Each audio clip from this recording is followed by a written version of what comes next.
Salut, bienvenue chez nous, bienvenue chez Nouveau. Oui, on est un peu en retard, on sait, on a déjà eu quelques soucis techniques, on espère que ça va pas se reproduire tout de suite. Ce que je dois vous dire, c'est que dans moins de 3 semaines, c'est les élections fédérales en Suisse. Le 20 octobre, les Suisses réalisent entièrement leur parlement pour les 4 prochaines années. Alors, ces politiciens, ils seront là évidemment pour te représenter. Donc, quelles sont tes préoccupations, tes rêves, tes envies pour la Suisse de demain? Eh bien, dis-le nous ce soir.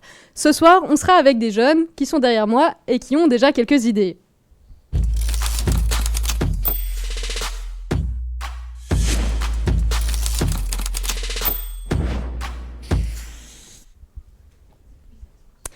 Ce soir, on est toute l'équipe de nouveau réunie ici. On a un peu poussé les bureaux pour faire de la place à ces citoyens qui sont là derrière moi. Normalement, on est 5-6. Aujourd'hui, on est vraiment 10, 15, je sais pas combien. Et ce soir, si on parle bien de politique, on n'est pas là pour faire un débat de politique politicienne, mais vraiment le but, c'est de laisser la parole des citoyens s'exprimer. Voilà, on sera ensemble, on va essayer d'être ensemble pour inventer la Suisse de demain. Donc bien sûr, on a besoin de vous derrière vos écrans, j'espère que vous êtes là. On a besoin de vos questions, de vos commentaires, de vos remarques. Vous pourrez adresser vos questions aux citoyens, je vous les présente dans un instant. Mais ce que je dois vous dire d'abord, c'est que ce soir, votre voix sur le plateau, c'est Garance. Garance, salut, ça va? Salut, ça va? T'es prête? Ouais, je suis prête. Donc moi, mon rôle ce soir, ça va être de scruter tous vos commentaires sur Facebook. Et donc, n'hésitez pas à réagir, à poser toutes vos questions. Et moi, je vais vous donner la parole dès que vous entendrez ce son mélodieux. Voilà.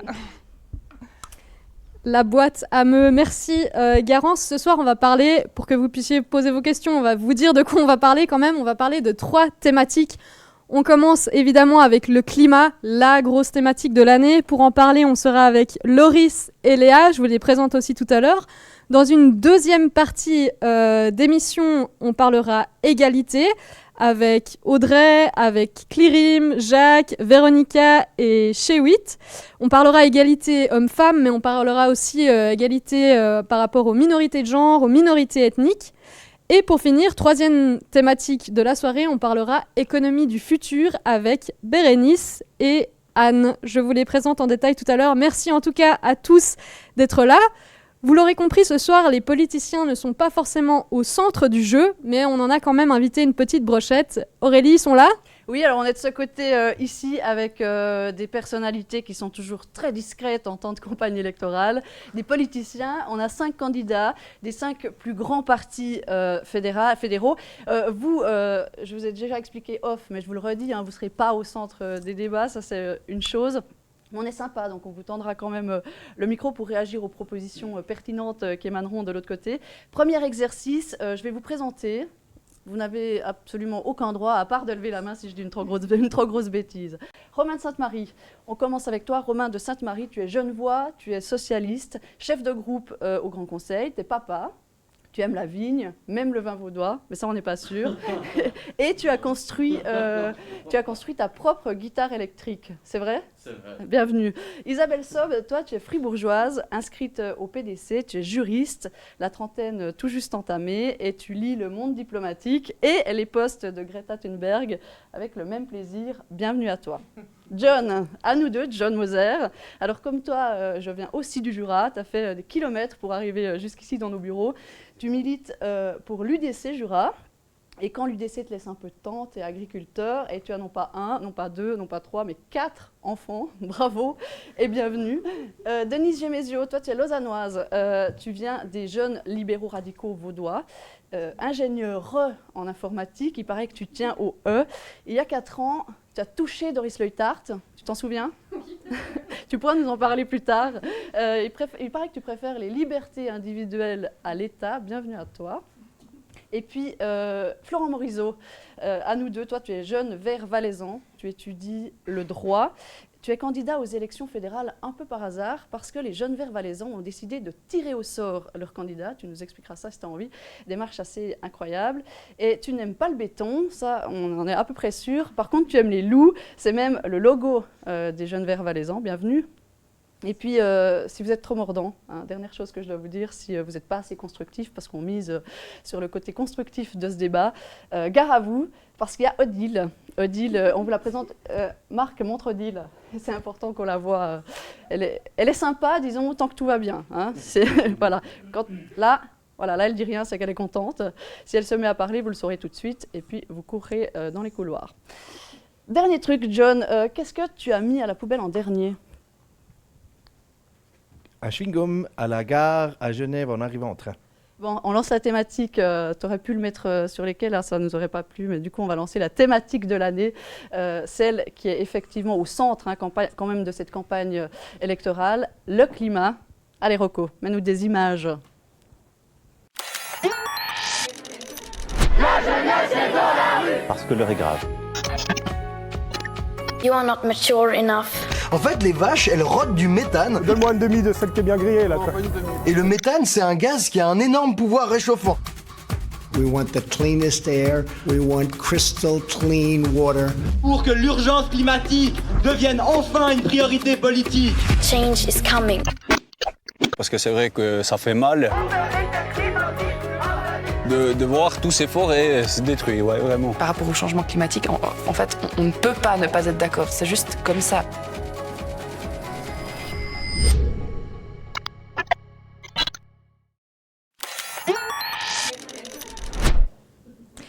Alors pour démarrer, on a dit thématique de l'année, le climat. Je suis avec Loris et Léa. Peut-être avant de vous présenter en détail, je ne sais pas si vous avez pu percevoir l'écran, on était en train de s'installer, mais est-ce qu'il y a une image que vous retenez de ce qu'on vient de voir ? Non, j'avoue que j'ai pas bien vu, mais j'ai notamment vu 2-3 jeunes dans la rue. Ça, c'est assez cool. Moi, j'ai vu, je crois, un garde forêt ou quelque chose comme ça. Je trouvais ça assez intéressant aussi. Garde forestier. Eh bien, Léa Fiva, dis-nous peut-être déjà en 2 mots qui tu es. Alors, je m'appelle Léa, j'ai 19 ans et je suis étudiante en 2e année à l'Uni Neuchâtel. Et voilà, sinon j'aime bien faire du Krav Maga. Ah, Krav Maga, c'est utile pour se battre pour le climat ? Non, vaut mieux pas. Loris, qui es-tu ? Alors, je m'appelle Loris Ducrier, j'ai 22 ans, je viens de Fribourg. J'étudie actuellement à l'EPFL, je suis en 2e année en génie civil. Mais également, j'aime pas trop le béton non plus. Donc, Un ami de Florent Morisot ici. Mm-hmm. Déjà, peut-être en préambule, ce que j'aimerais vous dire, c'est qu'on dans ce débat, on est dans un mode constructif. Donc évidemment, si des politiciens veulent réagir, si des commentaires arrivent, on va interrompre la discussion. Si d'autres jeunes citoyens ont des questions pour nos 2 jeunes qui sont ici, le but c'est vraiment qu'on fasse ça de manière participative. Donc n'hésitez pas, j'ai beaucoup de cartes sur la table parce que je vous avoue que je préfère venir trop préparée. Mais voilà, je peux aussi les bazarder et improviser si besoin. Donc le climat, on a l'impression que tout le monde en parle tout le temps, partout, c'est la thématique, mais pourquoi cette année, tout le monde, et les jeunes en particulier, ont flippé pour le climat ? Qu'est-ce qui s'est passé ? je sais pas d'où ça vient exactement. J'ai senti qu'il y a eu un tournant, notamment en janvier, là où il y a eu les premières grèves pour le climat. Honnêtement, d'où le tournant vient, je pourrais pas trop dire, je sais pas vraiment. Mais c'est et toi, qu'est-ce qui t'a poussé vraiment, alors du coup, cette année, à aller dans la rue, à t'impliquer ? C'était justement un peu par hasard en fait. Par quelques potes, on a reçu notamment des messages sur WhatsApp pour nous indiquer qu'il y a quelque chose qui allait se mettre en place. Et puis j'ai sauté sur l'occasion. Et puis en 1-2 réunions avec une dizaine de personnes, j'ai fait ça notamment à Fribourg. Les premières grèves se sont mises en place et voilà. Et puis assez vite, on a senti que justement il y avait quelque chose de fort qui se créait. Et que ça allait peut-être pas être comme les autres manifestations qu'il y a eu les années d'avant, quoi. Alors toi, Léa, je sais que tu n'as peut-être pas forcément participé aux manifs, mais qu'est-ce qui s'est passé ? C'est Greta qui t'a réveillée ? Alors non, en fait, moi, c'est mon prof de géographie au gymnase, il y a 2-3 ans maintenant.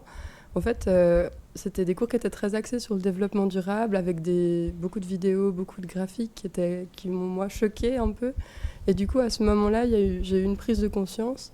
Et puis, j'ai décidé de changer mon mode de vie parce que justement, ça m'a inquiétée et j'ai décidé d'arrêter de juste avoir peur et de commencer à faire quelque chose. Donc les petits gestes du quotidien, ça compte, ça veut dire, c'est ça? Bah exactement, de toute façon, vaut mieux que chacun fasse quelque chose et que ça amène quelque chose de grand plutôt que d'attendre que son voisin agisse et d'attendre que ce soit les grandes entreprises, que ce soit l'État qui agisse. Au moins, maintenant, moi, je pourrais dire, j'ai fait quelque chose pour le climat et toi, t'as fait quoi? Alors ici, je sais pas si ça fait réagir peut-être de ton côté, Aurélie, mais on va leur poser les la citoyens... John, je commence par toi parce que tu es le plus près, mais ce ne sera pas toujours le cas, je te rassure. Le climat, d'après toi, les problèmes liés au climat, c'est quelque chose qui se résout par des petits gestes du citoyen ou au contraire l'État a son mot à dire là-dedans? Non, je crois quand même qu'il faut admettre aujourd'hui que la jeunesse, le mouvement de la jeunesse a aujourd'hui son effet.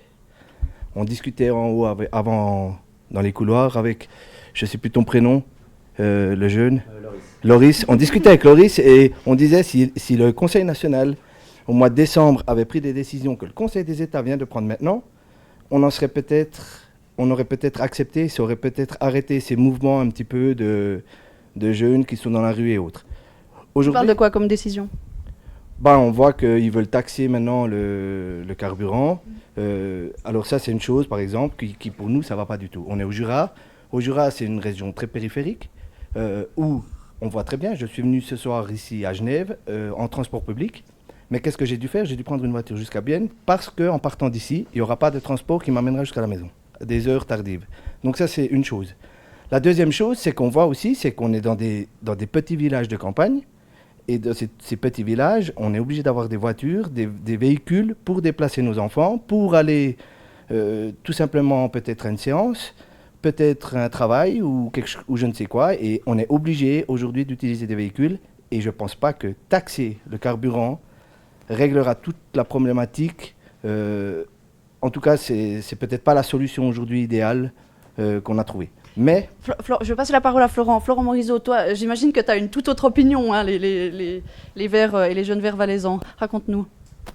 Oui, alors au niveau, si on reste simplement sur cette question des taxes sur le carburant, je pense qu'effectivement, si on propose juste une mesure, on taxe le carburant, puis on s'arrête là, ça ne va pas résoudre les problématiques actuelles, et puis surtout, ça créera des problèmes et des sortes d'inégalités comme tu l'as mentionné. C'est pour ça que ces mesures de taxes notamment, doivent s'accompagner d'incitations et puis l'argent doit être reversé dans d'autres secteurs et notamment sur cette question dans le secteur du transport public. En améliorant l'offre de transport public, en diminuant les coûts, parce qu'aujourd'hui on est tous conscients que c'est très cher d'utiliser les transports publics pour certaines personnes. Dès qu'on a fait acquisition d'un abonnement général, d'un abonnement demi-tarif, d'abonnement Voie 7 ou maintenant le nouvel abonnement DCFF, les coûts sont évidemment diminués. Mais ces mesures qui sont là pour encourager les personnes à se déplacer davantage par le transport public, elles doivent être accompagnées évidemment. Mais qu'est-ce qu'on répond à Léa qui dit en fait l'État ne peut pas tout faire, moi je fais ma part, faisons tous notre part. Est-ce que c'est quelque chose aussi dont les Verts essaient de se servir, le geste personnel, le geste citoyen? Alors, je pense vraiment que si on veut pouvoir résoudre ces enjeux climatiques qui sont vraiment importants, les actions doivent passer autant du côté individuel, du côté collectif, que du côté politique. Chacun et chacune, nous pouvons changer beaucoup de nos comportements sans que cela entrave ou diminue notre qualité de vie, simplement des faits et gestes qui diminueraient une consommation inutile en fait. Et puis d'un autre côté, il faut quand même des mesures politiques fortes. On ne peut pas simplement par des petits actes collectifs résoudre des enjeux globaux. Léa, alors il faut des mesures politiques, c'est ça. Toi, tu m'avais pas l'air d'accord, Loris. Ouais, je suis pas convaincu en fait que les petits gestes, c'est ça qui va nous sauver. J'ai l'impression qu'on est arrivé à un point tellement loin. Le rapport du GIEC en octobre, pour répondre à ta question d'avant, je pense que c'est un des points qui a mis le feu aux poudres aussi, notamment dans la rue. Le rapport 1.5, donc qui prédisait les effets que pourrait avoir un réchauffement de 2 degrés par rapport à un réchauffement de 1 degré. On arrive à un point tellement loin dans nos destructions du vivant et de la biosphère dans laquelle on vit que je ne suis pas convaincu qu'on ait le temps de tout changer par des petits gestes. En fait, je pense qu'on a besoin de se prendre en compte, se regarder les uns les autres en tant que collectivité et de se dire, ok, maintenant, on a fait des bêtises, on ne le savait pas à l'époque, on le sait maintenant, on est obligé d'agir et on est obligé de le faire collectivement pour que ça ait vraiment un effet. Ok, alors tu dis, bon, on n'a plus le temps, il faut que ça aille plus vite, mais finalement, les manifs, là, ça fait bientôt une année que vous êtes dans la rue, que les jeunes sont dans la rue, et toutes les générations finalement. Mais est-ce que ça avance vraiment ? Est-ce que ça va faire avancer les choses plus vite ? C'est effectivement ce qu'on a vu, notamment dans le canton de Vaud, où peut-être tu pourrais en parler un peu ou pas, je ne sais pas. La grève du climat a justement beaucoup collaboré avec le Conseil d'État pour son plan climat, et il en est ressorti pour l'instant pas grand-chose. D'ailleurs, on a vu dans les médias récemment, la grève du climat s'est gentiment distancée de ce plan climat. Ils ont fait leur propre version du plan climat, que j'ai d'ailleurs pris ici avec moi, si ça intéresse quelqu'un. À quoi il pourrait ressembler si on avait vraiment des politiques qui prenaient leurs responsabilités en main et qui essayaient vraiment de résoudre le problème. Et effectivement, pour l'instant, il y a très peu de changements qui sont faits. Toi, tu étais à Berne samedi dernier pour la dernière manifestation pour le climat. 100 000 personnes dans la rue, juste peut-être l'atmosphère, l'ambiance, c'était comment ? C'était assez fou. Il y avait vraiment cet esprit de communauté où justement on sentait que peut-être que si on était beaucoup, on pouvait réussir à changer quelque chose. Je sentais aussi beaucoup de conviction dans chaque personne et un certain ras-le-bol aussi. Je ne suis pas sûr que ces gens-là vont se contenter d'une loi sur CO2 à moitié parfaite ou d'un plan climat finalement assez vide. J'ai pas l'impression que les mouvements citoyens dans la rue vont se calmer dans les prochains mois, et je pense même que ça risque de s'amplifier, quoi. Donc le prochain Parlement devra faire avec. Léa, justement, toi, tu as participé à ces ateliers du Conseil d'État vaudois pour essayer d'élaborer ce plan climat. Est-ce que tu peux nous en dire plus ? Quelles solutions, finalement, concrètes ont été abordées ? Alors, il faut savoir qu'on s'est vu déjà une première fois pour dégrossir un peu tout, et qu'après, on a eu plusieurs ateliers, notamment avec le DGE, le département de l'environnement vaudois, où justement, on a eu la chance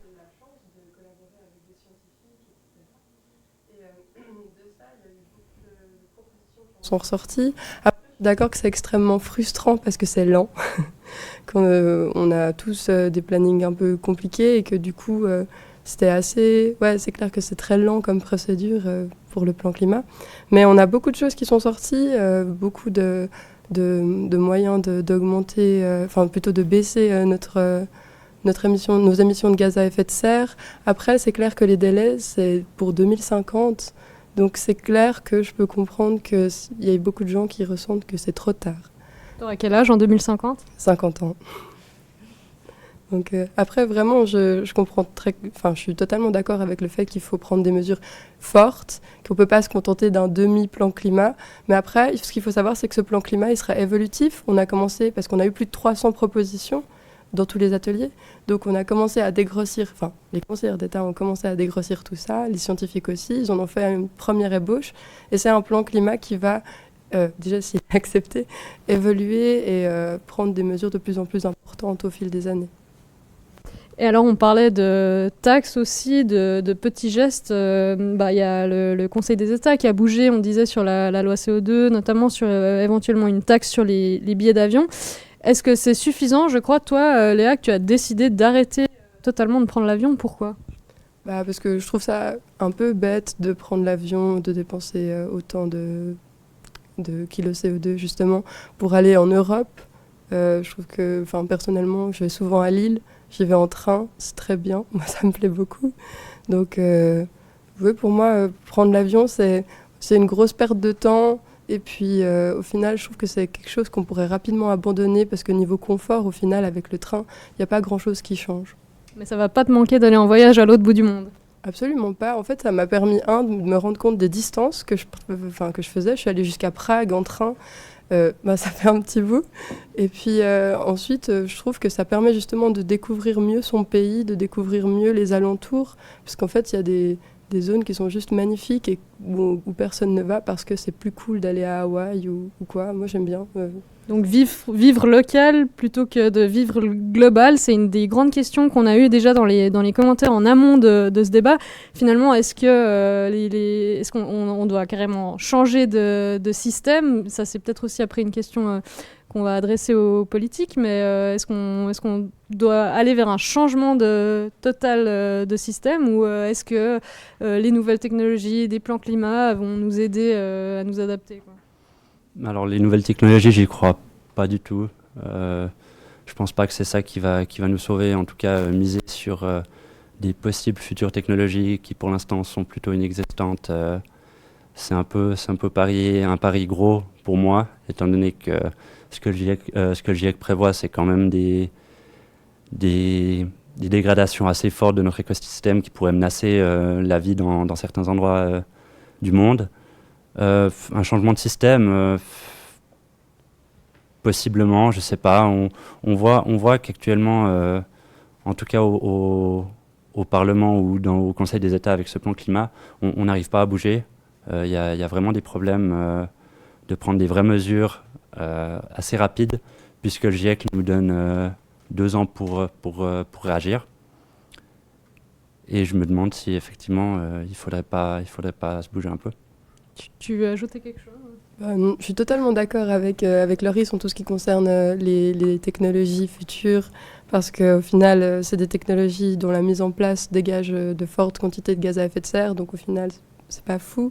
En plus, on risque un effet rebond, c'est-à-dire, par exemple, aux États-Unis, quand on a réussi à diminuer la consommation globale d'essence, on s'est rendu compte que, en fait, au final, les gens continuaient à en consommer toujours autant, parce que, comme les voitures consommaient moins, les gens roulaient plus loin ou utilisaient plus la voiture pour aller à plus d'endroits. Donc pour moi, je suis totalement d'accord. Il ne faut pas du tout compter sur les nouvelles technologies. Il faut compter sur un changement de mentalité et de comportement. Donc oui, un changement assez profond. Est-ce que je crois que oui, du côté de Garance, il me semblait, il se passe des choses. Ouais, alors donc il y a beaucoup de commentaires sur la question de l'environnement, évidemment. Il y a Bruno qui propose comme solution une taxe sur le carburant, mais qui s'interroge parce que ça va porter sur le porte-monnaie du citoyen, alors qu'on sait que selon lui, les multinationales sont responsables à 70% de cette pollution. Une question qui s'adresse à tout le monde, ou est-ce qu'on l'adresse à vous, est-ce qu'on l'adresse aux politiques? Je pense que c'est... Ouais, vas-y. Enfin, effectivement, les taxes, c'est pas un engin à utiliser en tant que tel. C'est pour ça que, selon moi, une vraie politique écologique ne peut que être sociale, parce que les premiers à subir les effets du réchauffement climatique seront forcément les plus précarisés, pas forcément, même en Suisse, mais d'abord au niveau mondial, ce sera d'abord les pays les plus pauvres qui risquent d'avoir un impact important de ce changement climatique. Donc pour moi, effectivement, le fait de taxer en tant que tel c'est pas une solution. Enfin, c'est pas la solution en tant que telle qui va nous sauver. Elle doit faire partie d'un tout réfléchi. Voilà. La solution qui va nous sauver, ça, on l'a certainement pas. On va quand même essayer de creuser un petit peu ce soir. Mais des solutions concrètes, 3 jeunes gymnasiens biennois ont essayé en tout cas d'en apporter une. Ils vont nous raconter, on est allé les voir à Bienne, en fait, ils vont nous raconter ce que c'est le service environnemental. Salut! Salut Sophie! Bonjour. Salut! Bonjour. Salut! Bonjour, enchanté David. On est venu rencontrer David, Lucas et Nemo qui vont nous parler de leur idée. Ils aimeraient proposer un service environnemental comme 3e option aux services civils et services militaires.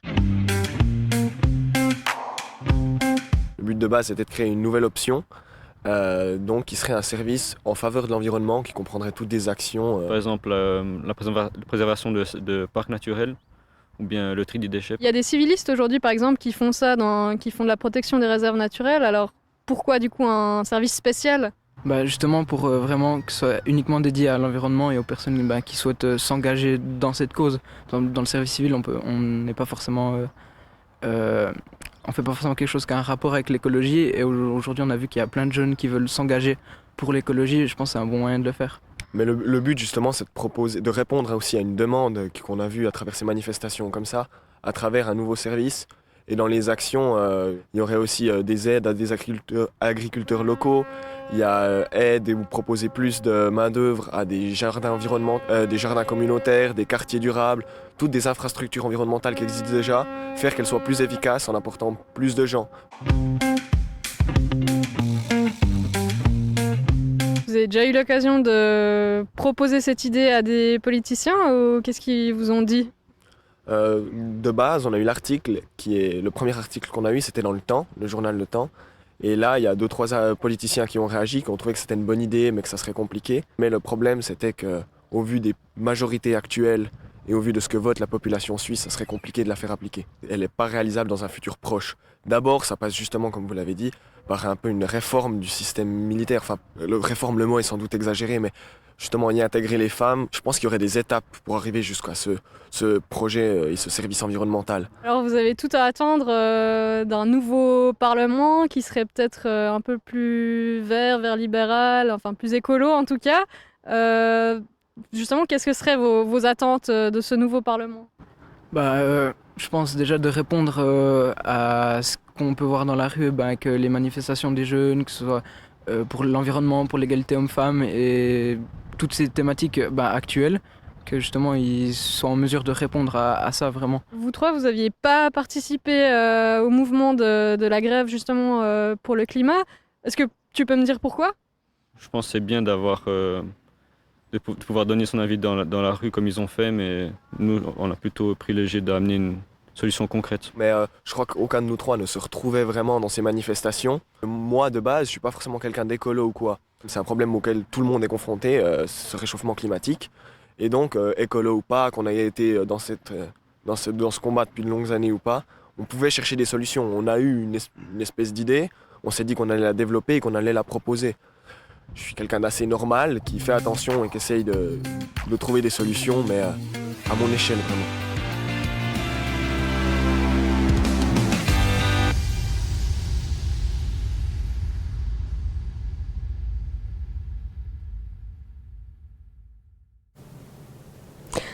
On est toujours en direct de chez Nouveau. On parle de la Suisse, de la politique et de l'influence qu'elle a sur vos vies parce qu'on vote le 20 octobre prochain. Un petit point coulisses quand même parce qu'il faut que je vous dise que on est ce soir toute l'équipe de Nouveau réunie, mais derrière la caméra là qui me filme, c'est mon collègue Alex qui est journaliste à Nouveau. Ici, il y a Marc, je ne sais pas si on le voit. Oui, on le voit, notre super caméraman à l'épaule du soir. Face à lui, Michael, qui tourne au smartphone parce que Nouveau ce soir. Et puis bien sûr, il y a Théo, pardon, j'oublie Théo, journaliste reporter image.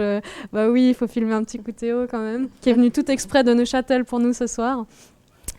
Oui, parce que vous dire que ce live réseaux sociaux, on l'a un petit peu bricolé. On espère que ça se voit pas trop. Mais je reviens quand même vers Loris et Léa pour continuer la discussion par rapport au climat. On l'a vu, donc ces 3 jeunes gymnasiens à Bienne, ils proposent un service environnemental, c'est-à-dire qu'au lieu de faire un service militaire ou un service civil, on pourrait faire un service qui serait entièrement dédié à l'environnement. Alors c'est vraiment à l'état d'ébauche de projet, hein. Mais du coup, ça inclurait aussi, par exemple, les femmes. Alors toi, Léa, tu serais prête à faire ce service ?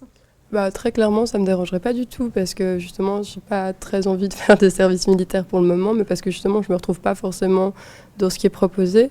Alors que là, si vraiment concrètement, je peux faire des choses, ça me dérange pas du tout.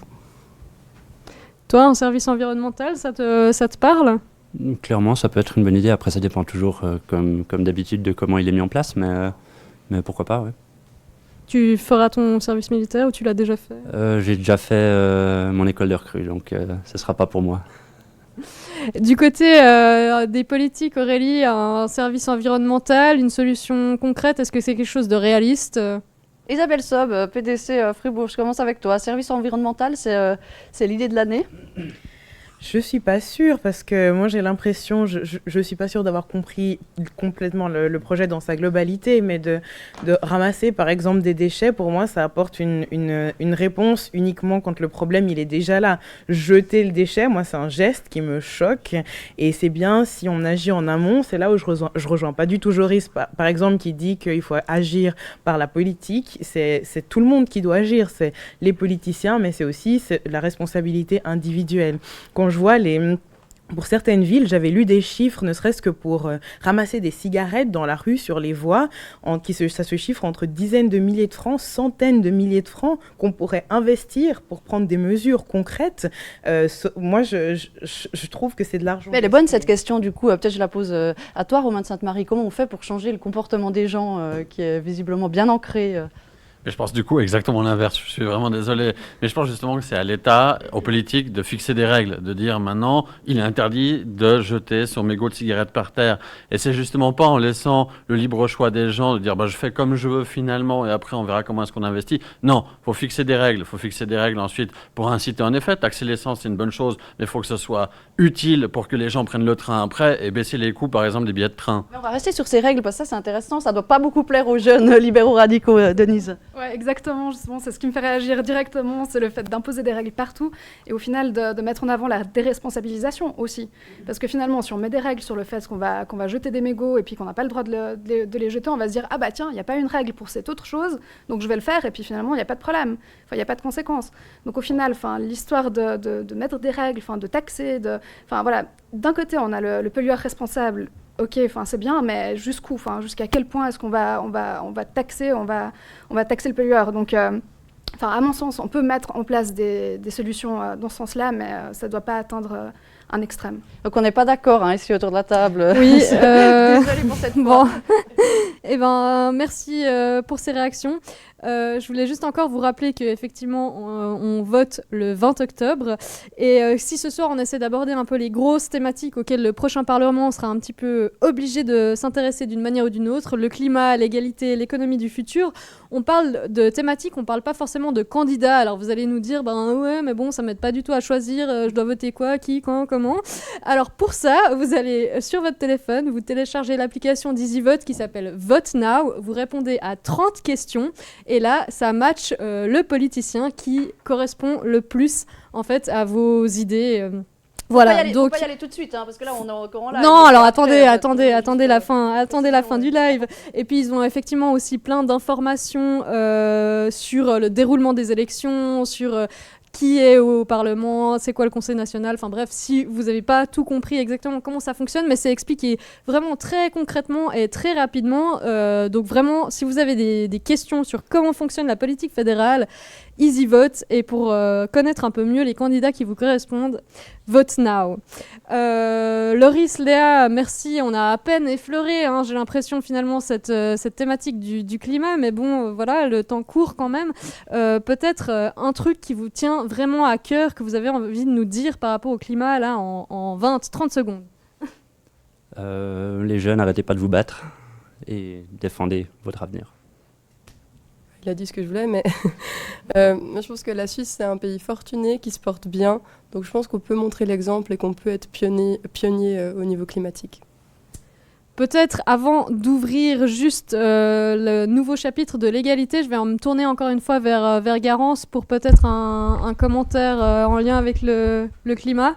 Alors oui, alors effectivement, comme je l'ai dit tout à l'heure, c'est un sujet qui anime beaucoup, qui est très...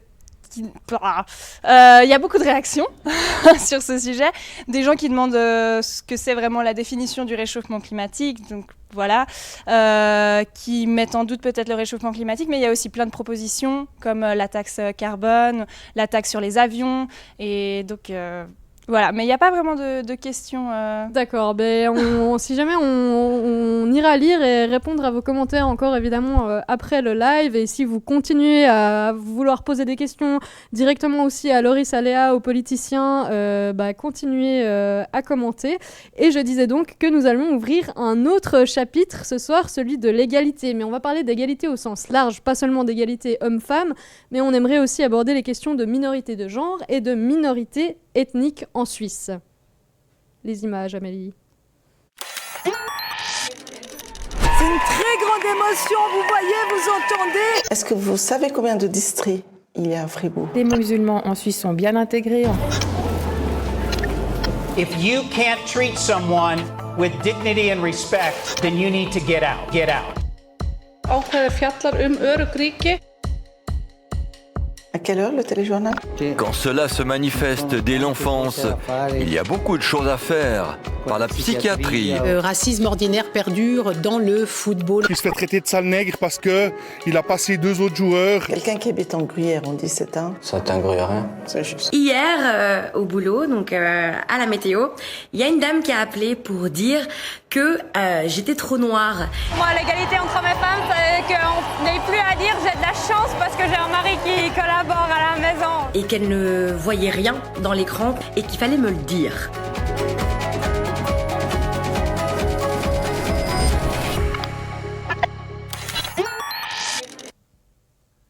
Alors, m'ont rejoint autour de la table Audrey, Clyrim et Jacques. On va tout de suite démarrer les présentations. Audrey, 26 ans, qui es-tu ?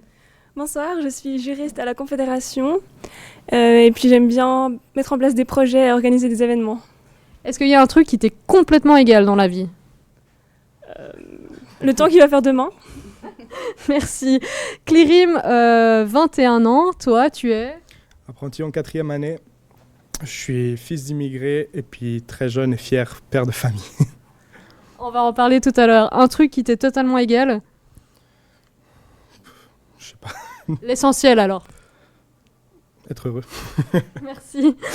Jacques, toi tu as 20 ans, tu viens de Fribourg, dis-nous en plus. Bonsoir, je m'appelle Jacques, je suis coprésident du Conseil des jeunes de Fribourg.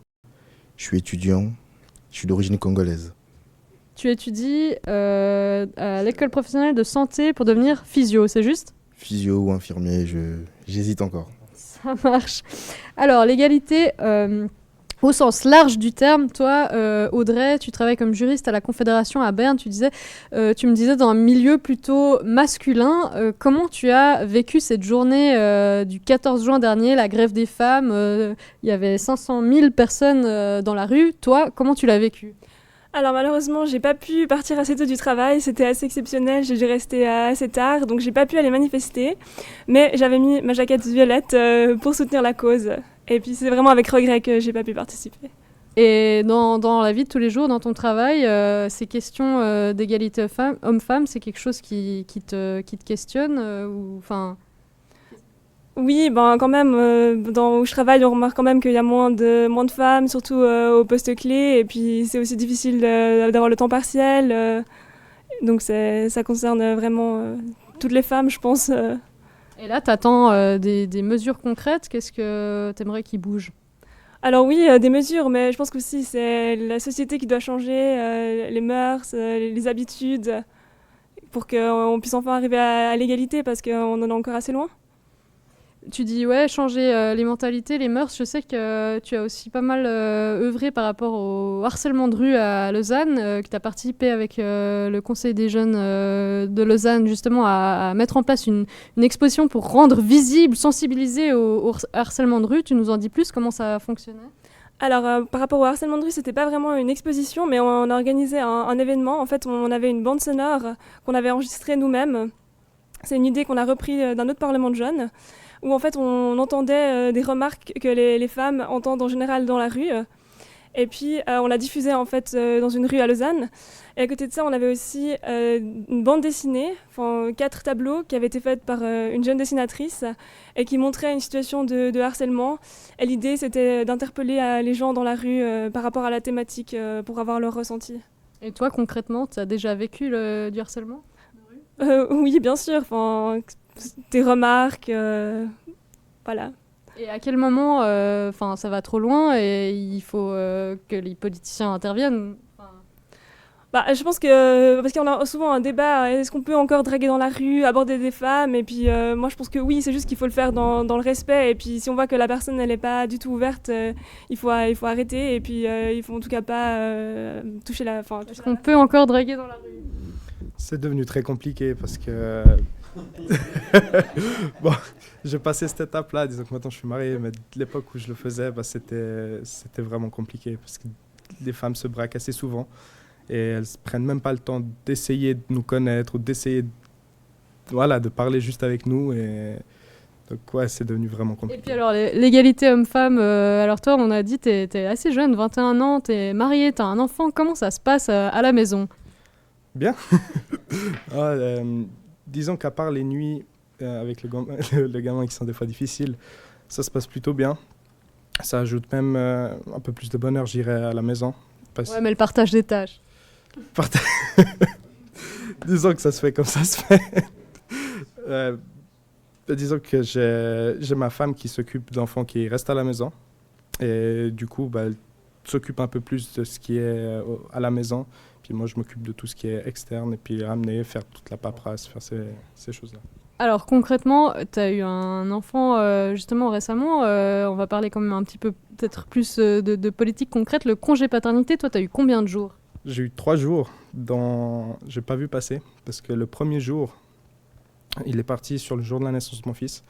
Donc, je suis rentré à la maison, j'ai dormi, la journée elle a passé. Donc, c'était vraiment, j'ai rien vu venir. Le deuxième jour, c'était quand je suis allé chercher mon gamin à l'hôpital. Enfin, pour le ramener à la maison, quand il est sorti. Et le troisième jour, c'était je me suis fait un long week-end. J'avais pris un vendredi, je crois. Et c'était pour profiter un peu plus de la maison. Mais c'est vrai qu'en tant que père, surtout quelqu'un qui aime son enfant et qui veut être impliqué dans la vie de famille, c'est très compliqué parce qu'on a très très peu de jours et on n'a pas le temps non plus de s'impliquer, surtout moi qui suis étudiant. Entre les études, la vie de famille, le travail qui demande aussi beaucoup d'efforts, on rentre à la maison, on est fatigué. Je pense qu'un congé paternité plus long serait... Il faudrait combien alors ? Disons qu'il faudrait peut-être juste prendre exemple sur les autres pays parce que je sais pas du tout les chiffres exacts, mais je sais qu'en Norvège, il serait parti, si je dis pas de bêtises, 3 mois entre les deux ou quelque chose comme ça. Et je pense que ça serait déjà mieux.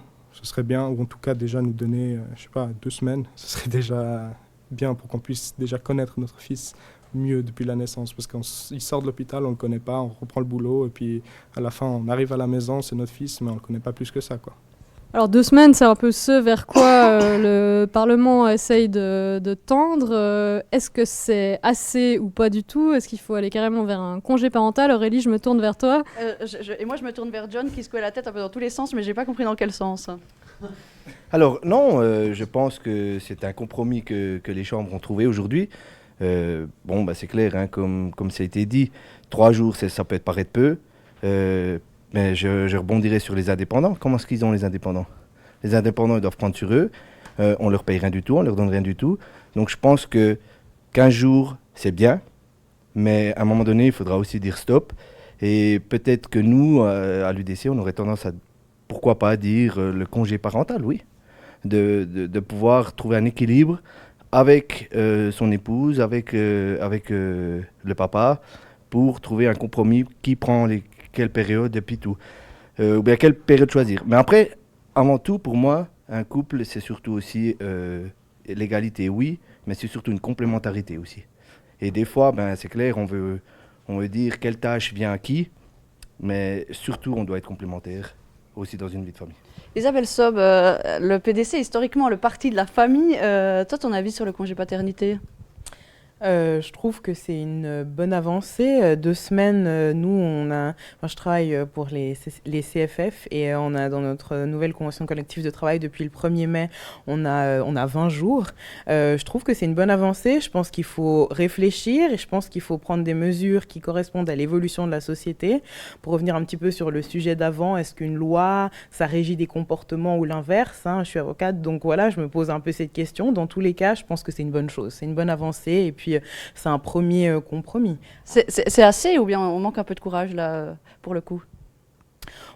Les 15 jours viennent d'être adoptés, donc je pense pas que ça va changer de sitôt, mais on aurait pu être plus courageux, oui. Romain de Sainte-Marie, toi, ton avis ? C'est clairement pas assez. Moi, je me rappelle, à titre personnel, j'ai eu la chance, j'ai eu les 10 jours, donc ces fameuses 2 semaines. Mais franchement, quand j'ai repris le travail, après ces 2 semaines, après que ma fille soit née, les nuits, elles étaient courtes. Ma fille qui se réveillait toutes les 2-3 heures. Il n'y a pas que la maman qui se réveille, le papa aussi, justement. Et c'est là la question de l'égalité. C'est faire en sorte que les deux, ils soient impliqués, justement, dans le couple. C'est des jeunes parents. Et du coup, après 10 jours, j'étais pas du tout efficace au travail après 10 jours en dormant quasiment pas la nuit. Et puis ensuite, c'est se dire, mais on va pas tout laisser reposer sur la mère qui se retrouve après seule avec l'enfant. C'est à elle d'assumer. Non, c'est clairement les deux. C'est vers un congé parental. S'il faut poser un chiffre, c'est les 38 semaines de congé parental avec ensuite comment se répartissent l'homme et la femme entre ces 38 semaines. Et l'éternelle question, parce que les congés parentaux vont avec cette question, comment on les finance ? Mais c'est ce que je disais. Moi, je crois pas que j'étais très efficace pour l'économie après 10 jours de congé paternité. Et je crois que la Suède, les pays scandinaves le montrent. C'est pas des pays qui se portent mal. Les milieux économiques sont à fond pour le congé parental là-bas. Et jamais ils aimeraient revenir en arrière. La Commission fédérale pour la famille a montré qu'un congé parental de 38 semaines permettrait justement d'avoir une meilleure intégration des femmes après dans les postes plus élevés, à carrière. Et c'est finalement même ça qui autofinancerait aujourd'hui les rentrées financières pour financer un congé parental. Donc c'est hyper rentable. Denis Gemesio, au PLR, on pense que c'est hyper rentable un congé paternité? Eh bien, de toute façon, au niveau des GLRV, au niveau de notre programme, on propose 15 jours de congé paternité, donc 3 semaines. Et c'est quelque chose qu'on défend parce que justement, ça nous pousse à avoir une égalité entre l'homme et la femme. Donc effectivement, on met de côté, on a quand même un minimum. Hein, donc je dis, c'est pas un maximum de 3 semaines. Donc finalement, on pousse quand même les entreprises à accepter, à se plier à ces 3 semaines. Ça, c'est assez nouveau dans votre parti. Je pense que c'est quand même assez jeune, oui. Maintenant, c'est vraiment tout le parti qui le défend, à mon sens. En tout cas, je pense qu'il y a une majorité en ce moment qui défend cette vision. Et puis surtout aux jeunes, on est vraiment tous derrière cette idée-là. On est vraiment pour la liberté de la famille, donc la liberté d'organisation. Et à ce moment-là, justement, avoir 3 semaines flexibles, pas d'un coup non plus, mais qu'on puisse s'organiser et puis accompagner aussi la femme dans ses premiers mois qui sont compliqués. Et puis, justement, avoir une égalité dans le couple. Et aussi, justement, pas faire en sorte que la femme revienne dans son emploi et puis qu'elle soit mise de côté. Voilà. Tout le monde est d'accord, donc pour une fois, Sophie. Tout le monde est d'accord, donc ici tout le monde est content, hein, puisque tout le monde est d'accord. Je voulais revenir un peu vers toi, Audrey, parce qu'on a vite bifurqué sur égalité congé paternité, mais sur l'égalité homme-femme, est-ce que toi, tu as encore... est-ce que tu penses, par exemple, que, je sais pas, les quotas, ça pourrait vraiment faire avancer la cause des femmes? Dans ton milieu de travail, qu'est-ce qui te manque ou vers où tu voudrais aller, en fait? Je pense que des quotas, ça peut être une bonne solution, mais de toute façon, c'est transitoire, je pense. Une fois que l'égalité elle est atteinte, on n'a plus besoin des quotas. Donc pour moi, c'est une mesure qui est presque nécessaire, parce que si on attend encore, on ne va pas atteindre l'égalité avant des décennies. Donc au moins, c'est une mesure concrète. Mais après, moi, je pense qu'on pourrait aussi aller vers plus de flexibilité, au travail notamment, temps partiel, home office, pour que justement, on puisse s'organiser de manière plus flexible, et puis que tout le monde y trouve son compte. Parce que je pense que aussi, si par exemple les hommes ils commencent à travailler à temps partiel, ça sera moins un problème, ça sera moins stigmatisé chez les femmes, et puis ce sera une habitude et tout le monde y trouvera son compte, je pense. Toi, Clérim, tu travailles, t'es apprenti, t'es à 100%, quoi. Oui. Pour l'instant, t'as pas encore le choix, mais si après tu peux choisir. Franchement, tant que j'arrive à mener une vie qui soit bien en termes financiers, tant que j'ai pas besoin de compter mes petits sous pour acheter le pain à la fin du mois, ça me va, même si je bosse à 50%, tout ça m'est égal. Tant que j'arrive à vivre une vie correcte, pour moi, ça m'est égal. Jacques, toi, le temps partiel, tu y penses déjà? Comment tu vois ta vie future? Après, tout dépendra en fait du couple, en fait, tout dépendra des besoins, etc.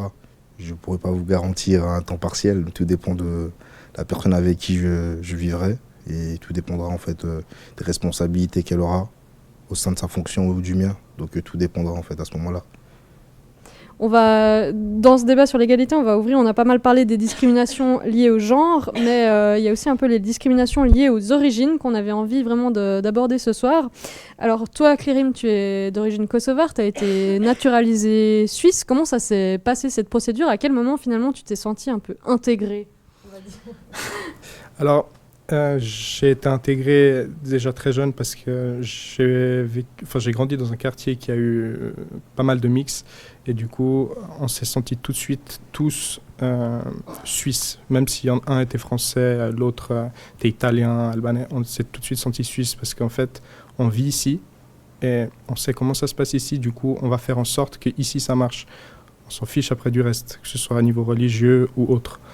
Donc je me suis senti suisse très jeune, mais après, voilà, niveau discrimination, j'en ai pas mal ramassé. C'est-à-dire déjà, rien qu'à l'école, je me souviens, une fois, un prof, il a pris la liste et il était assis sur ma table parce qu'on a bien commencé la journée, il ne me connaissait pas, c'était un remplaçant. On rigolait, il avait le sourire quand il me regardait dans les yeux. Et puis, quand il a lu Clérim, il a tourné la tête vers le fond de la classe, puis j'ai dit c'est moi, il m'a regardé, s'est direct braqué, et puis il m'a pris mon agenda, il était à deux doigts de me mettre une remarque pour rien. Je crois que j'avais éternué, et puis il a failli me mettre une remarque. Donc pour moi, ces choses-là font mal, parce qu'au final, je suis autant suisse que lui, je suis autant suisse que toutes les autres personnes ici dans la salle. C'est juste que, après, d'après moi, c'est une chance d'avoir aussi une autre culture qui vient avec, parce qu'au final, la Suisse, c'est un mélange de cultures et c'est ça qui fait sa beauté. Jacques, toi, tu es actuellement dans le processus de naturalisation et tu me disais aussi que tu as pas mal subi de discrimination par rapport à ton nom de famille, par rapport à aussi trouver un travail, que c'était difficile. Raconte-nous un peu. C'est sûr, déjà en sortant du cycle d'orientation, il y a pas mal de statistiques qui prouvent que 60% des jeunes étrangers qui sont sans voix généralement, qui sont forcément des fois orientés par des voies des fois qui ne sont pas forcément leur priorité, qui sont obligés de faire une orientation, par exemple, de faire une formation qui ne les est pas forcément destinée dans un premier temps. Il y a un problème d'orientation déjà, suite au nom de famille, et je pense qu'il faut faire une réforme, opter sur une nouvelle façon de faire passer les candidatures. Parce qu'en termes de... Déjà très jeune, il y a ces normes en fait. Suite au prénom, suite aux origines, on est directement discriminé. Et d'après moi, la Suisse, elle doit insérer ces jeunes-là. Ces jeunes-là parce qu'ils ont les mêmes droits que ces jeunes Suisses en fait. Parce qu'ils ont grandi avec ces jeunes Suisses. Et un jeune étranger, un jeune Suisse, pour moi, ils ont eu la même éducation, ils ont eu la même pédagogie. Donc d'après moi, ils ont tous les deux les mêmes droits. Donc cette manière de faire les candidatures, je pense qu'il faut à l'avenir opter pour une nouvelle forme. Discrimination, je pense que c'est un thème, sur le nom, sur l'origine, je pense que c'est un thème qui fait réagir de ton côté, Garance, non ? Ouais, alors il y a pas mal de réactions. Il y a une suggestion de Steven qui relève certaines similitudes entre la question des revendications de la grève des femmes et celle des grèves pour le climat. Et puis, il propose une convergence de ces deux luttes. Est-ce que ce serait une solution pour vous ? On va peut-être faire réagir les politiciens. Florent Morizot, mêler la lutte pour l'égalité des droits entre hommes et femmes à celle pour le climat. Ça rejoint un peu ce qu'on disait en début de live, hein, le débat, la lutte sociale en fait. Est-ce que c'est quelque chose qui te plaît comme projet ? Absolument, et je suis moi-même engagé dans les luttes pour le climat. J'ai participé aux manifestations comme aux grèves des femmes également. Et je pense que ces éléments-là sont assez indissociables. Quand on parle de lutte climatique, elle s'accompagne évidemment de mesures sociales. Et qui dit mesures sociales aujourd'hui dit mesures en faveur de diminution des discriminations, de lutte contre les inégalités et puis d'un meilleur respect finalement, que ce soit entre les femmes et les hommes ou bien entre les communautés qui peuvent être issues de migration, d'origine étrangère ou encore entre les communautés LGBTQI+. Donc voilà, toutes ces luttes, à mon avis, elles convergent évidemment vers une société plus ouverte, plus tolérante et plus respectueuse. Denise ? À mon sens, je pense qu'il ne faudrait pas tout mélanger parce qu'on va obtenir des résultats qui seront moindres. Je pense qu'on doit vraiment garder chacun des combats séparés et puis justement se concentrer sur un résultat, sur une solution, plutôt que tout mélanger. Je pense que ça va être plus de perte de temps qu'autre chose. Je pense que déjà c'est assez bien de pouvoir créer le plan climat comme on en a parlé avant. Justement, on peut s'inspirer de ça au niveau de la politique et puis d'un autre côté, demander les revendications des femmes. Et comme ça, au moins, on ira vers un but précis. Donc, on continue avec des luttes plutôt séparées pour l'instant. Bien séparées. Une réaction de ce côté Je pense que la problématique au niveau de la migration et de la discrimination, c'est pas une lutte en fait à mettre à l'écart en fait. C'est quand même dans la société, c'est quelque chose qui est vécu et qui choque en fait les personnes touchées en fait. C'est pas quelque chose à mettre à l'écart. On est intégré, on est inséré dans la société et je pense qu'il faut considérer ces personnes-là qui n'ont pas les moyens de s'exprimer et de les entendre et quand même de mettre des choses en place, de mettre par exemple une nouvelle réforme. Et ça, je pense qu'il faut appliquer ça. Parce qu'en fait, Est-ce que Sophie, on a encore une réaction ici Oui. politique qui est arrivée sur le tard? Oui. Isabelle Sob. Oui, en fait, j'aimerais rebondir. Est-ce que les luttes, elles sont convergentes ou... Pour moi, c'est une question de représentativité du Parlement. Je pense que voilà, cette émission, elle est aussi organisée dans le cadre des élections fédérales. C'est une question des priorités du Parlement. Est-ce que ce Parlement, il représente toujours les priorités des citoyens? Je trouve que c'est super que les jeunes, ils s'engagent, qu'ils soient dans la rue, qu'ils mettent de la pression, qu'ils aillent sur la place fédérale. Mais une chose qui serait encore mieux, c'est qu'ils mettent le bulletin dans l'urne, peu importe pour quel parti, j'ai envie de dire, mais qu'ils s'engagent en fait concrètement.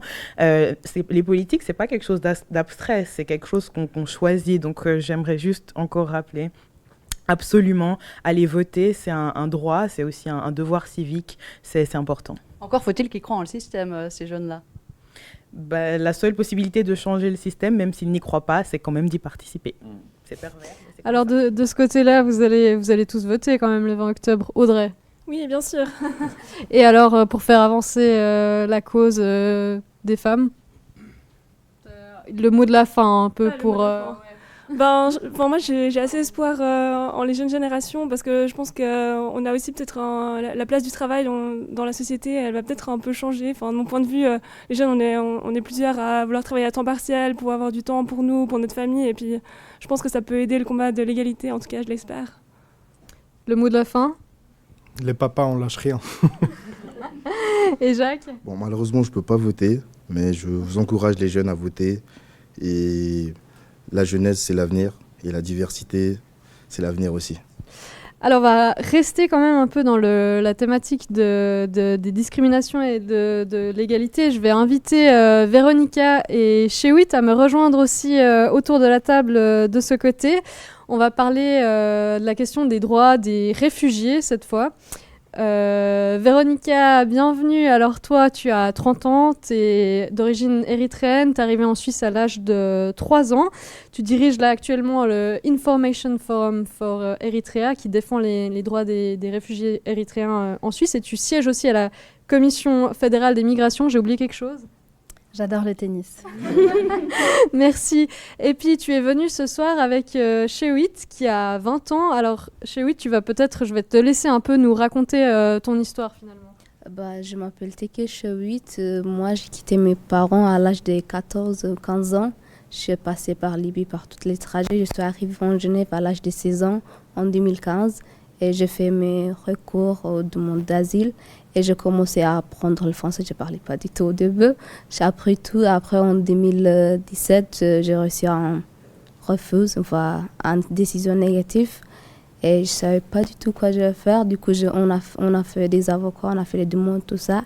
Et j'avais l'espoir parce que j'avais une ou deux frères qui avaient le permis. Eux, pourtant, on avait les mêmes problèmes, le même parcours. Mais eux, ils ont reçu, mais pas moi. Tes deux frères, ils sont plus âgés que toi? Plus âgés que moi, ouais. Du coup, voilà, j'ai fait tout ça. Et après, j'avais un problème à l'école parce que c'était la dernière année, j'étais en CIP, classe d'orientation professionnelle. Il fallait que je fasse mon apprentissage. Du coup, je n'avais pas de permis, je ne peux pas faire des apprentissages. Je peux faire des apprentissages, mais je ne peux pas choisir qu'est-ce que je vais faire. Du coup, je ne savais pas du tout qu'est-ce que je vais faire, mais voilà. Et donc là, normalement, tu devrais retourner en Érythrée, c'est ça? Pour l'instant, il n'y a rien. On ne peut pas retourner en Érythrée. Ils savent eux-mêmes. Mais les choses que je ne comprends pas, en fait, qu'est-ce qu'on va faire, nous? On est à l'aide d'urgence, on prend 10 francs par jour, ok. Mais ils savent qu'en Érythrée, il n'y a rien changé. Ça n'a rien changé. Mais je ne comprends pas, en fait. Il y a beaucoup de gens qui n'ont rien à faire, qui restent à la maison. Pourtant, ils ont fait les études, ils ont appris le français, tout ça en 3 ans, ou 12 ans, ou 4 ans. Et toi, ces débats-là qu'on a sur l'égalité homme-femme, le climat et tout ça, quand tu vois ça de l'extérieur, qu'est-ce que tu en penses? Est-ce que c'est tellement loin de tes préoccupations ou ça te parle? Oui, tout le temps, je parle avec une femme, elle me dit arrête de faire ton politique, mais j'aime bien participer au climat parce que c'est un projet aussi pour le futur. Je sois ici ou je sois en Érythrée, c'est un bon projet de faire. Et les femmes en Érythrée, comment ça... Ça n'existe pas. Non, surtout c'est les hommes qui gouvernent en fait. Alors toi, Véronica, justement, tu t'essayes de soutenir les réfugiés érythréens qui sont en Suisse. Tu es, comme je disais, à la Commission fédérale des migrations. Est-ce que c'est là qu'on fait bouger les choses ? Alors, la commission, elle a un but consultatif principalement. Donc, mon job, c'est de ramener ce qui se passe sur le terrain auprès de la commission. Et puis après, on peut essayer d'en faire des recommandations, de faire des prises de position. Mais c'est vrai que ça reste très limité comme marge. Tout se passe vraiment, je dirais, au sein du Parlement. D'où l'importance d'aller voter et puis de voter vraiment avec, pas que avec son cerveau, mais aussi avec son cœur et puis avec des convictions éthiques. Et puis, ça se passe aussi au niveau des cantons. Parce que c'est là que se trouve la proximité entre les citoyens qui voient les situations comme celle de Shawit. Peut-être qu'on ne les voit pas tous, mais en tout cas ceux qui voient, je vous encourage vraiment à aller en parler à vos candidats et puis aux personnes qui sont déjà qui sont élues. Mais il y a vraiment un travail de communication à faire et de discussion parce que c'est des vraies personnes. On le voit vraiment que c'est des situations qui font beaucoup de peine. Bon, on dit toujours la Suisse, terre d'accueil. La grande question, c'est toujours combien accueillir, comment accueillir. C'est quoi le problème de la Suisse aujourd'hui, peut-être avec l'immigration, et c'est quoi la solution ? Alors, je pense qu'il y a déjà quelques solutions qui ont été prises, qui sont en train d'être mises en place, notamment avec l'agenda d'intégration, qui est une bonne solution, mais il faudrait presque qu'on aille encore un tout petit peu plus loin, notamment pour les personnes qui sont arrivées mineures non accompagnées, comme Shawit, qui sont vraiment bloquées. Là, c'est vraiment une situation qui a visé les Érythréens, avec un arrêt du tribunal administratif fédéral en juillet dernier qui disait que voilà, on considère que la situation en Érythrée n'est plus menaçante pour eux, alors que vraiment dans le pays, ça reste une dictature militaire, ça reste aussi un pays qui est accusé de crimes contre l'humanité.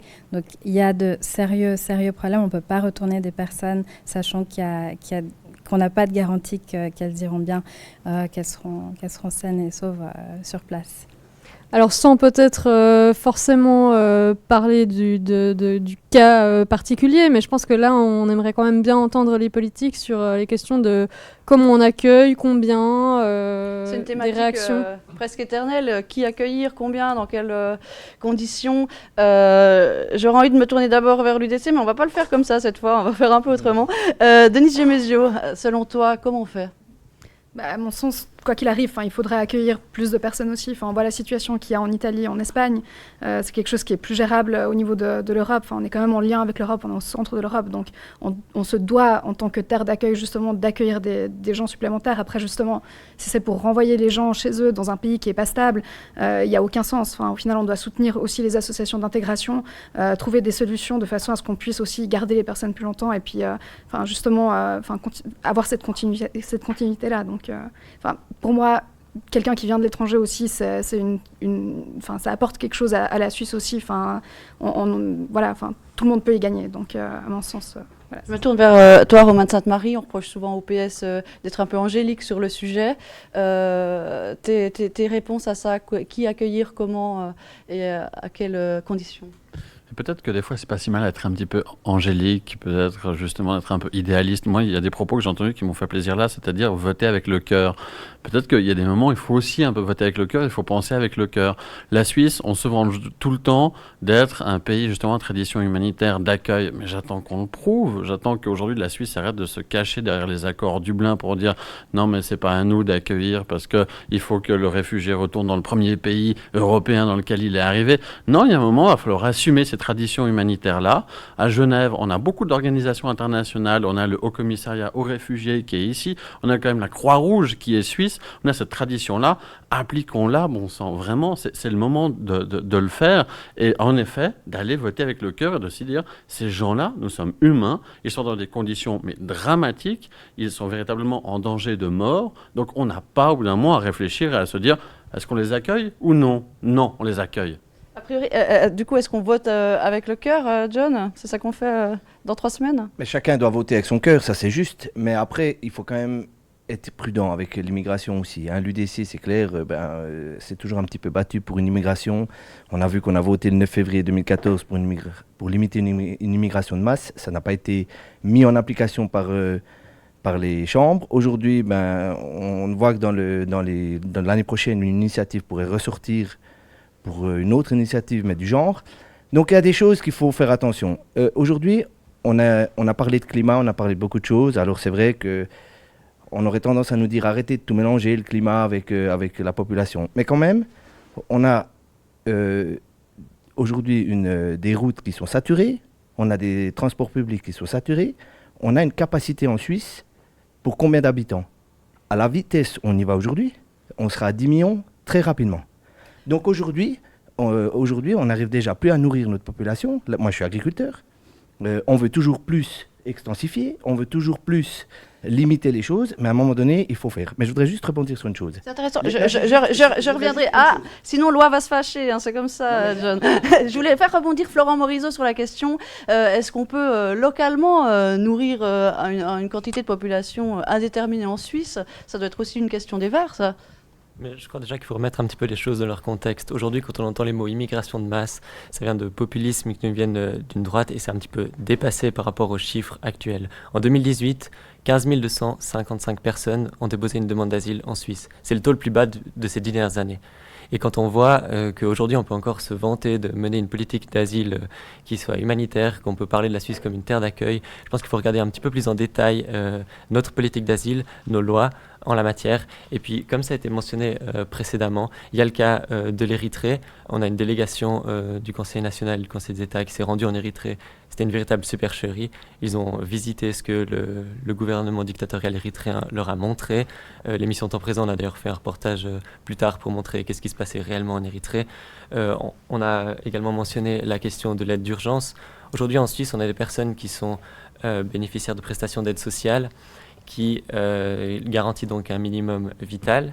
Et puis, ces requérants, lorsqu'ils sont déboutés du système d'asile, eh bien on leur dit « Stop, on vous coupe vos prestations d'aide sociale, on vous met à l'aide d'urgence, on vous donne le minimum existentiel et plus le minimum vital. » Et puis, ces situations, elles sont absolument intolérables dans un état de droit démocratique. Je suis obligée de te couper parce que j'ai mal au bras, mais du coup, je pense qu'on a assez parlé, on y reviendra plus tard. Sophie, je te repasse la parole. Peut-être une réaction et un mot aussi de conclusion de Véronica Echewitt, de réaction à ce qui s'est dit politiquement.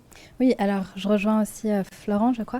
Et puis, je voudrais rappeler que la Suisse est le seul pays en Europe à avoir pris cette décision de renvoyer des personnes en Érythrée. Et c'est quelque chose qui n'est pas faisable. Il y a une vraie contradiction institutionnelle entre la décision qui a été prise au tribunal puis ce qui est possible dans les faits. Il n'y a pas d'accord de réadmission, donc les gens vont rester en Suisse. On n'a aucun intérêt à les garder à l'aide d'urgence et eux non plus n'ont aucun intérêt. Echewitt est une des personnes qui a vraiment travaillé pour être intégrée et on a investi aussi, la collectivité a investi sur ces jeunes et puis là on est en train de faire du gâchis. Donc je pense qu'on devrait revenir en arrière et puis réfléchir un peu plus à la question. Une question à laquelle vous devrez tous réfléchir. Merci beaucoup Véronica, Echewitt, Audrey, Clyrim et Jacques pour être venus nous éclairer un petit peu sur ces thématiques autour de l'égalité. On va tout de suite ouvrir le dernier chapitre de cette émission. On va parler gros sous, business, économie du futur, mobilité. On switch tout. Envoie les images. Plutôt que de les jeter, mangeons-les. Là, c'est quoi ce bruit? Ça, c'est le bruit de quand il y a une commande. And then break, I'm not touching anything. Et c'est le business qui a transformé ma vie. Il faut un résultat win-win pour les deux pays. Ni Pékin, ni Séoul, mais Lucerne à l'heure de pointe. J'adore Lucerne. L'afflux massif de visiteurs génère donc du profit, mais à quel prix? Comme on a peu de moyens, mais beaucoup de temps. Quelques mois plus tard, j'avais un salaire de médecin grâce au dropshipping. Plutôt que d'acheter des choses neuves, on récupère, on revalorise la matière. C'est moi le patron, après c'est Uber qui contrôle tout. 11 milliards de courses. À l'EPFL, on a une chance d'avoir une excellente université. C'est le consommateur qui doit dire « Oui, nous maintenant, on est d'accord de payer du lait un peu plus cher ».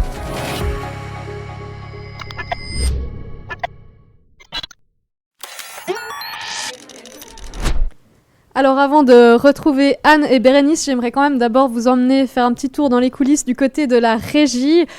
parce qu'il faut que je vous présente quand même Rocco. J'espère qu'on va avoir une image de Rocco. Où est Mickaël et son iPhone? Ah ben, on attend une autre caméra en régie. On devait vous montrer notre super régie mobile. Donc Rocco, franchement, c'est notre technicien du jour. Sans lui, rien ne marche. On a aussi Artyom et Amélie qui sont aux commandes là-bas, mais je ne sais pas si on va pouvoir vous montrer quand même une petite image. Voilà, parce qu'ils avaient quand même envie de dire bonjour. Ah, mais et puis il y a tous les chefs qui sont là. Voilà, je savais pas qu'ils étaient là. Alors, donc maintenant, je vais encore stresser 2 fois plus.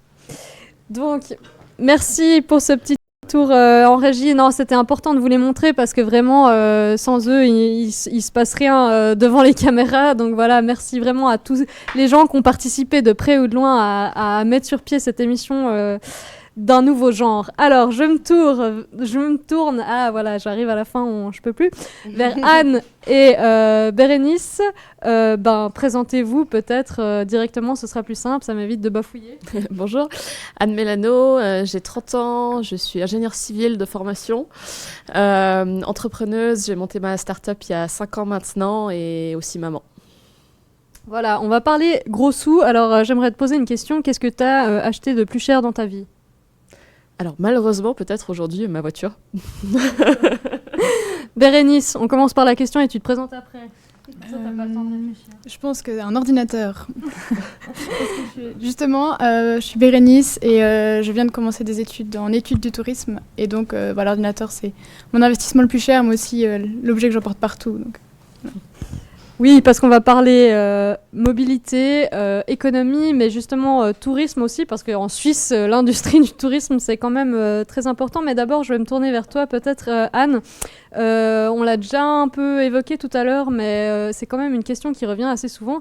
Est-ce que les nouvelles technologies, finalement, vont nous sauver? Est-ce que c'est la voiture autonome? Est-ce que c'est toutes ces choses-là qui vont faire que le monde va aller mieux demain? Ou bien est-ce qu'on a réellement besoin peut-être d'un changement de modèle économique? Alors, je ne pense pas que ce soit les technologies en tant que telles qui vont nous sauver. Par contre, je pense que toute nouvelle technologie qui arrive est un mix entre des risques et des opportunités. Et il faut être capable de tirer le meilleur profit des nouvelles technologies qui arrivent.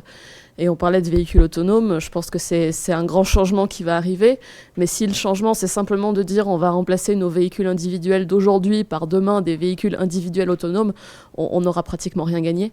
Donc je pense qu'il y a de la technologie supplémentaire qui doit être développée et on doit tirer parti le meilleur profit quelque part de cette nouvelle technologie qui arrive dans l'économie du partage, dans la maximisation de l'utilisation finalement de ces véhicules autonomes qui vont arriver. Donc à Best Mile, justement, vous gérez des flottes de véhicules autonomes, mais vous n'êtes pas pour le transport autonome individuel. Enfin, le but, c'est que ce soit du transport en commun, collectif. Alors le but, c'est que ce soit du transport partagé, public ou privé, mais en tout cas partagé. Et je pense qu'on peut tirer parti de ces véhicules autonomes pour aller vers des systèmes ultra efficaces à la demande, qu'on puisse commander en 3 clics par un téléphone, qui viennent vous chercher, vous emmènent à destination, et entre deux, aller chercher quelqu'un qui a une origine proche et une destination proche, pour justement maximiser l'utilisation des véhicules et réduire les coûts qui sont associés. C'est toute une logique qu'il faut repenser par rapport à l'utilisation de la voiture individuelle vue comme un élément de liberté. Aujourd'hui, je pense que l'industrie a changé et on sait qu'en tout cas en centre urbain, ce n'est plus le cas. Mais réduire les coûts, ça veut dire aussi moins d'emplois, les bus autonomes sans conducteur. Est-ce que là, ça va vraiment dans le bon sens ? Alors c'est toujours une question de fond. Maintenant, je pense que c'est une question qui n'est pas liée uniquement au transport. L'automatisation et la digitalisation, c'est quelque chose qu'on voit dans toutes les industries. Je pense qu'aujourd'hui, on commande des chaussures sur Internet, on utilise des caisses automatiques à la Migros. Tout ça c'est une tendance un petit peu générale. Ça va certainement aussi créer de nouveaux emplois. Je pense qu'il y a des cycles dans notre histoire, on va dire, qui ont toujours évolué. Il y a encore une centaine d'années, un des métiers principaux, c'était palefrenier qui s'occupait des chevaux. Aujourd'hui, ça a tout à fait évolué. On entre dans un nouveau cycle qui est plus soutenu par la technologie, mais qui va aussi créer de nouvelles opportunités. Donc, je pense qu'il y a... Alors, la technologie, mais on va se tourner tout de suite vers vous, justement, parce que je crois qu'on a plusieurs commentaires déjà pour lancer un peu le débat. Oui, alors on a de nouveau une question Steven dont je vais lire la question mot pour éviter de modifier ses propos. Donc il nous demande comment imaginez-vous une économie de la décroissance, donc c'est-à-dire autre que l'économie du libre marché total et sa croissance illimitée. Une économie de la décroissance, une question compliquée, mais qui veut tenter? Bon, je pense que ça va avec ces nouvelles mentalités, quelque part, qui sont en train de se développer. On a parlé du vivre local par rapport au vivre global. Je pense qu'il y a le consommer local par rapport au consommer global aussi. C'est un ensemble de choses qui peuvent tendre vers une économie de la décroissance. Malheureusement, aujourd'hui, l'industrie est quand même conduite quelque part par des multinationales, on parlait des GAFA. C'est un concept qui est difficile à leur faire intégrer quelque part. Donc c'est peut-être deux éléments un petit peu contradictoires qui vont devoir vivre ensemble.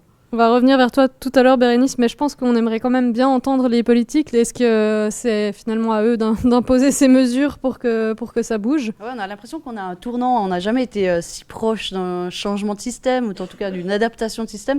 Denise Gemesio, au PLR, c'est des discussions aussi qui vous occupent? Le changement de système, non. La décroissance, on n'y croit clairement pas. Enfin, je pense que c'est assez visible. Maintenant, enfin, dans cette évolution du système, je pense qu'on pourrait s'orienter vers un système qui est croissant, mais tout en étant moins croissant.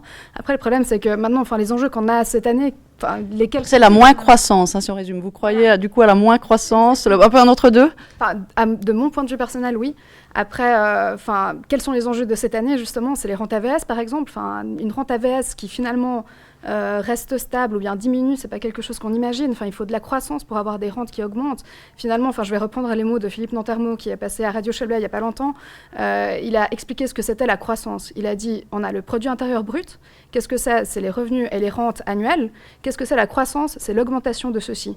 Donc finalement, si on a une diminution des rentes et puis des salaires, ça voudrait dire qu'on ira dans le sens inverse des solutions qu'on a envie de trouver cette année. Aller dans le sens de la décroissance, Romain de Sainte-Marie, ça veut peut-être dire vouloir vivre plus, être d'accord de vivre plus sobrement. Le PS, ça serait d'accord avec ça?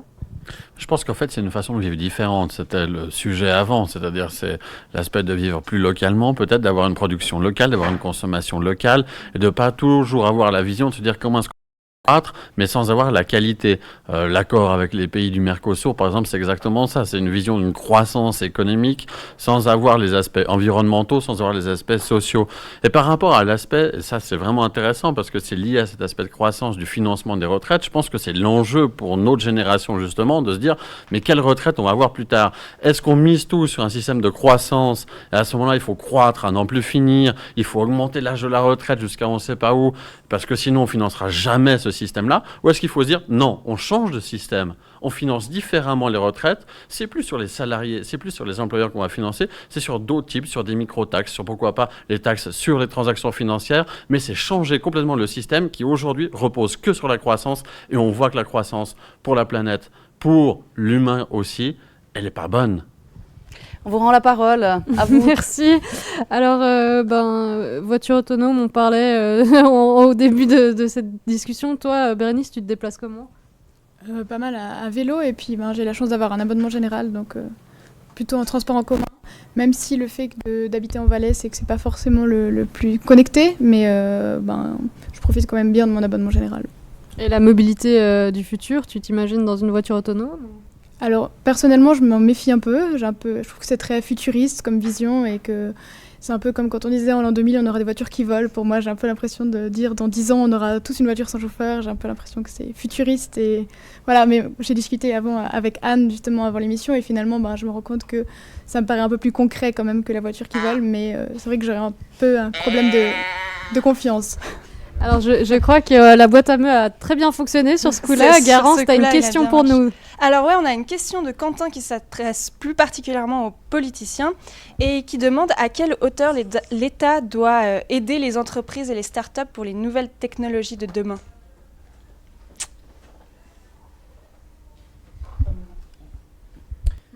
À qui? Je réponds volontiers. Je crois que la Suisse, on est l'exemple parfait pour aider les startups et pour aider les jeunes d'aujourd'hui. Je crois qu'on a le pays ou un des pays avec la meilleure formation, avec le système dual. Ça veut dire qui est adapté aux besoins des jeunes. Et je crois que ça, c'est vraiment une richesse que la Suisse a. Et on doit continuer d'investir là-dedans, d'investir dans nos jeunes pour arriver à en faire les meilleurs, ce qui est, je pense, le cas aujourd'hui, quoi.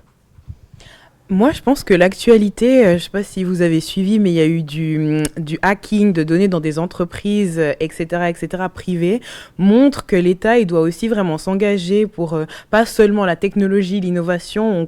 On met un iPhone dans les mains d'un enfant de 10 ans, mais ça doit aussi, ça doit passer par l'accompagnement, des mesures, la sécurité informatique, etc., etc. Donc, je pense que là, il y a vraiment du potentiel. Nos institutions, elles doivent s'engager aussi pour cet aspect, nos entreprises qui sont victimes de cyberattaques, mais pas que. Il y a énormément, le champ, il est très vaste. Donc, il y a encore tout un tas de mesures, de synergie, de coopération aussi avec les milieux de la formation, le PFL, etc., qui peuvent être trouvés pour aider les milieux économiques et nous, au final, aussi.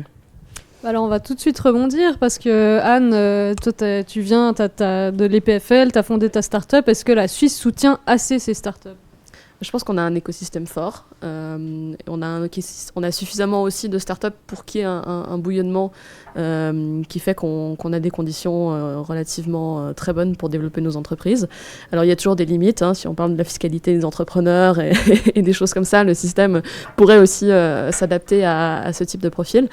Je pense que l'écosystème est bon. On est reconnu. On a la chance d'avoir un environnement universitaire avec les EPF, bien évidemment, mais aussi des autres écoles techniques de qualité qui sont reconnues dans le monde.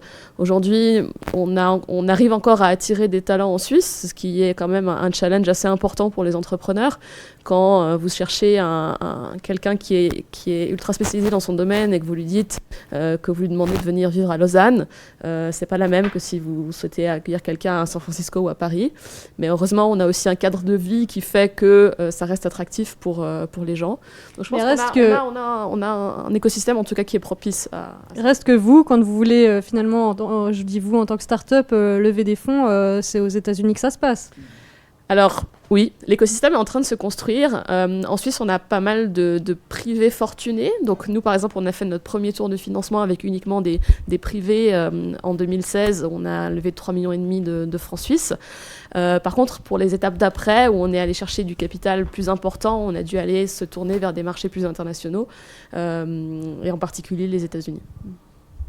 On parle start-up, on parle économie. Toi, Bérénice... on a encore un commentaire. Non, mais alors, d'abord, je pose une question à Bérénice et on vient tout de suite vers toi, Garance. Parce que toi, tu as participé à la conférence sur la stratégie numérique de la Suisse. Et est-ce que, franchement, c'est là que se décide l'avenir numérique de la Suisse ? Qu'est-ce qui s'y est dit un peu ? Raconte-nous. Alors franchement non, je pense clairement pas que c'est là que se décident les choses. C'est vraiment l'avantage de cette rencontre, c'est de mettre ensemble nos idées et d'en discuter. Mais finalement, les décisions, elles sont prises soit déjà avant, soit alors elles seront prises après. Après, ce qui est vraiment intéressant, c'était de discuter aussi d'avoir un aperçu de ce qui va venir après, parce que justement, la stratégie a déjà été écrite, et là, c'était plutôt... Qu'est-ce que vous en pensez ? Et puis, il y avait aussi un point très intéressant, c'était le mélange de générations, parce que finalement, pour cette année, à la conférence Suisse du numérique, justement, nous, les jeunes, on est invités. Désolée, j'insiste un peu. On va laisser finir. Et c'était intéressant aussi de voir que finalement... la majorité des participants de cette conférence, c'était quand même des grisonnants en costard-cravate, et que nous, on était une petite dizaine là au milieu avec nos jeans, nos baskets, à avoir un avis un peu différent. Mais finalement, de voir que les préoccupations qu'ils ont, ils ne sont pas si éloignés des nôtres. Donc c'est aussi un peu rassurant de se dire, bon, finalement, on est quand même en de bonnes mains. Et ils voient les dangers comme nous, on les voit, et ils cherchent aussi des solutions comme nous. La question des données dont on parlait tout à l'heure, justement, c'est une question qui te préoccupe, de partager tes données. Ouais, la question de la protection des données, elle a beaucoup été mentionnée dans cette conférence. Et par exemple, moi, j'avais dû intervenir concernant un sondage qui a été fait. Et justement, on voit que les jeunes, ils ont peur de donner notamment leurs données aux assurances maladie. Et ça, c'est quelque chose que le préposé fédéral à la protection des données l'avait dit. Et on lui a dit que non, en fait, finalement, c'était un truc de vieux et que les jeunes, eux, ils n'avaient aucun problème à partager. Et puis finalement, non, nous, les jeunes aussi, on est préoccupés par ça. Et on n'est vraiment pas prêts, en tout cas personnellement. Je ne suis pas du tout prête à donner mes données aux assurances maladie. On voit que du coup, là, il y a vraiment un sujet sensible qui se fait sur la protection des données et la limite qu'on doit donner aux données. Eh ben alors on va quand même passer la parole à Garance qui veut vraiment la voir. Alors désolée pour cette double interruption, mais c'était vraiment une très bonne question de Bruno qui constate que l'humain est de plus en plus remplacé par les machines et donc il pose la question est-ce qu'on peut et surtout est-ce qu'on doit taxer les charges sociales sur ces machines? Alors là, je pense qu'on va tout de suite passer la parole de ton côté, Aurélie. Je passe la parole à Romain de Sainte-Marie parce que c'est celui qui a répondu dans mon oreille le plus vite. Oui. Oui, non, alors clairement, en fait, moi, j'ai vraiment un constat qui m'effraie un peu pour l'avenir. C'est que la ressource humaine, vraiment la main-d'œuvre humaine, coûte de plus en plus cher. On parlait du financement des retraites et finalement, on augmente toujours les charges, justement, salariales, tant pour l'employeur que pour l'employé. Et finalement, c'est une concurrence qui est totalement déloyale avec justement la robotisation, la numérisation. On a une main-d'œuvre humaine qui est très chère et on a finalement, j'ai envie de dire, le robot, la caisse automatique qui, elle, finalement, n'est pas du tout taxée. Et là encore, en fait, on doit complètement revoir notre système de fiscalité pour pas que les humains soient si chers que ça et qu'on n'ait pas cette concurrence déloyale. Taxer les robots, Isabelle Sob. Je pense que ça fait sens parce que si on fait encore le lien entre la problématique du climat avant, j'ai lu une statistique comme quoi l'utilisation d'Internet, les serveurs, etc., pour sauvegarder, pour les données, c'était un des éléments du futur qui serait parmi les plus polluants. J'ai vu un chiffre qui m'a fait halluciner. Alors oui, la digitalisation, oui, la numérisation, oui, mais il faut taxer, oui, bien entendu. Donc tout est lié finalement, on revient au début. John Moser, taxer pour financer. La question doit se poser, c'est clair. Aujourd'hui, j'ai eu une discussion avec une personne qui me disait qu'il devait aller à l'étranger faire un dépannage. Et il devait traverser la douane à telle et telle heure avec ses outillages et revenir en Suisse avant l'heure où les bureaux ferment pour être sûr que l'outillage ait bien traversé la douane. Aujourd'hui, avec l'informatique, avec le numérique, on traverse les douanes, on travaille d'un sens comme de l'autre, et puis il n'y a rien qui est taxé, il n'y a aucun contrôle. Et probablement que là, on doit trouver une solution pour aussi trouver moyen de taxer ces choses. Mais comme ça a été dit aussi, le numérique a aussi ses limites et peut aussi être dangereux. On l'a vu ce soir avec un petit délai pour le début de ce débat. Oui, c'est vrai, effectivement. Denise Gemesio, taxer, de nouvelles taxes inventives pour pallier le problème. Là, j'ai l'impression qu'on se projette un peu plus loin dans l'avenir. Enfin, pour l'instant, la digitalisation, elle est là, mais elle est clairement pas aussi présente que ce qu'on imagine et ce qu'on essaye de faire comprendre aux gens. Que demain, il y aura plus de travail et puis on sera totalement éloigné des métiers, que les robots vont nous remplacer. Donc à ce moment-là, j'ai vraiment un petit problème avec cette interprétation-là. Maintenant, je regarde la digitalisation d'un point de vue un peu plus positif. On parlait des serveurs qui allaient polluer. De mon sens... oui, qui polluent déjà, mais à mon sens, justement, faisons confiance à l'innovation, faisons confiance au fait qu'on aura des technologies qui consommeront moins d'énergie, qui n'auront pas besoin d'être refroidies comme celles d'aujourd'hui aux États-Unis. Et c'est vrai, c'est d'une tristesse absolue, même de mon point de vue en tant qu'ingénieur en informatique. Est-ce que Florent Morizot, on peut faire confiance à l'innovation, en tout cas pour, pallier une partie du problème ? Alors, je partage pas vraiment l'opinion selon laquelle c'est des questions de futur. Je pense qu'aujourd'hui, on est déjà clairement confronté à ces questions-là. Et puis, aujourd'hui, on peut constater que la législation en la matière est lacunaire. On parle de taxes sur les robots. Effectivement, c'est quelque chose qui est pour l'instant absent. Et puis, on remarque que, il y a des machines, il y a des caisses automatiques, il y a des robots. Et puis, qu'est-ce qu'on fait? Parce qu'on est dépassé. Le système de prévoyance et d'assurance sociale également a un lien avec ça. Et aujourd'hui, on ne peut pas se contenter de dire dans l'avenir, on trouvera des solutions. C'est maintenant qu'il faut commencer à y réfléchir. Et puis, comme on le disait, il ne s'agit pas simplement de taxes. C'est un mot qui résonne des fois mal à l'oreille de certains politiques. Il s'agit de, si on veut, prendre de l'argent pour le réinvestir dans d'autres domaines. On avait parlé de réinvestissement dans les transports en commun en début de débat sur les questions climatiques. Et là, on peut également envisager de les réinvestir ailleurs. La subtile différence entre de l'argent pris et une taxe, il faudra peut-être l'expliquer plus, pour que les gens soient convaincus. Finalement, c'est quand même le pouvoir d'achat qui est limité, quoi. Mais je crois qu'on se trompe un petit peu dans le débat quand on dit, il y a des politiques aujourd'hui, par exemple en matière environnementale, qui veulent taxer et imposer des choses. On est en Suisse, on est dans un système de démocratie semi-directe. Si le peuple n'est pas d'accord avec une loi, il pourra faire un référendum, il pourra s'y opposer. Donc aujourd'hui, on a un parlement qui sont des représentants du peuple, qui seront amenés à se positionner sur des sujets et à proposer des solutions. Prendre de l'argent quelque part, le réinvestir ailleurs, c'est une des méthodes. Merci. Merci pour toutes ces remarques. On parle donc digitalisation, numérisation. J'aimerais qu'on revienne en parler aussi de protection des données. qu'on en vienne un petit peu à la question peut-être des réseaux sociaux et du tourisme, parce que toi, Bérénice, tu viens de commencer un master en tourisme. Tu es valaisanne, le canton un peu du tourisme par excellence, si j'ose dire ça ce soir ici. Non, mais la question des réseaux sociaux aussi là-dedans, on le voit par exemple avec la vallée de la Versasca au Tessin, où la cabane, cette fameuse cabane Escher, où tout le monde va se prendre en photo sur Instagram parce qu'elle a fait en fait la une du National Geographic, et maintenant tout le monde veut prendre la même photo. Donc ça, c'est un peu le mauvais effet finalement des réseaux sociaux. On veut tous la même image au même endroit.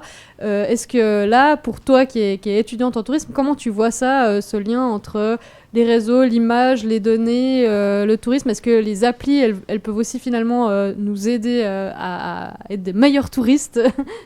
En fait, aujourd'hui, on voit beaucoup ce phénomène à cause de Instagram et les photos. Et puis finalement, c'est déjà un phénomène qui existait avant, parce que en fait, aujourd'hui, tout le monde va avec son application Instagram à la cabane Escher, et puis avant, tout le monde ouvrait son guide du routard et lisait qu'il fallait absolument aller à la cabane Escher, et ça donnait le même phénomène. Par contre, je pense que maintenant, il est beaucoup plus visible, parce que justement, les gens, ils prennent des photos, ils le diffusent. Et la réflexion à faire, c'est comment pousser les gens à voir autre chose, justement. Et c'est peut-être justement une des réflexions que j'ai aussi en tant qu'étudiante en tourisme, c'est comment faire que les gens ne vont pas seulement à la cabane Escher, mais veulent aller voir ailleurs. Et en même temps, il y a une discussion qui dit qu'on devrait peut-être sacrifier certains endroits touristiques pour préserver d'autres. Dire, ok, tant pis pour la cabane Escher, il va y avoir des flots de touristes tout le temps, mais on va préserver un autre coin de paysage qui, lui, va rester préservé et rester le secret des locaux, en fait. Et du coup, c'est un peu difficile de savoir laquelle de ces deux solutions est la bonne, puisque d'un côté, on sacrifie un des deux, de l'autre, un peu des deux. C'est un peu... Ouais, c'est quand même difficile parce que l'être humain, il est comme ça, il a envie de découvrir, il a envie de voir ailleurs. Et du coup, donc, on se déplace aussi, forcément. Oui. Et parfois loin. Et oui, souvent loin même. Et, et après, on a aussi de la peine à se rendre compte que se déplacer plus loin, c'est pas forcément pour le mieux, et qu'on a aussi des choses à découvrir chez nous. Parce qu'en fait, après, il y a l'effet inverse, c'est de dire, cet endroit, la cabane Escher, c'est un endroit à touristes. Et moi, je suis suisse, alors je vais pas aller, parce que je suis pas touriste là-bas, finalement. Donc du coup, pour ne pas être touriste chez moi, alors je vais aller de là où viennent ces gens, et ça fait un flux et contre-flux, qui fait que du coup, bien sûr, c'est super néfaste pour tout, en fait. Ok, soyons touristes chez nous. Peut-être de nouveau un petit mot de conclusion, la Suisse ou le tourisme, ou ce que tu veux en 20 secondes. Je pense qu'on a la chance d'être dans un pays qui est à taille humaine, où il est facile de se déplacer d'un point à un autre, où les transports publics sont ultra développés. Donc il faut en être fier, et il faut utiliser les transports en commun tels qu'ils sont développés. C'est pas le cas partout, donc voilà, c'est un aspect très bénéfique de la Suisse. Venez visiter le Valais, c'est super beau. C'est le canton touristique par excellence. Et sinon, c'est peut-être qu'on doit plus aussi réfléchir justement à faire du tourisme chez nous, et toujours le faire dans le respect de l'autre aussi, finalement. Merci beaucoup Bérénice, merci Anne. Le temps a filé hyper vite, donc on arrive déjà au grand moment des remerciements. Merci évidemment à tous nos participants qui étaient là ce soir au début: Loris, Léa, Audrey, Véronica, Chewich, Jacques, Léa, Clirim, et je les ai tous cités.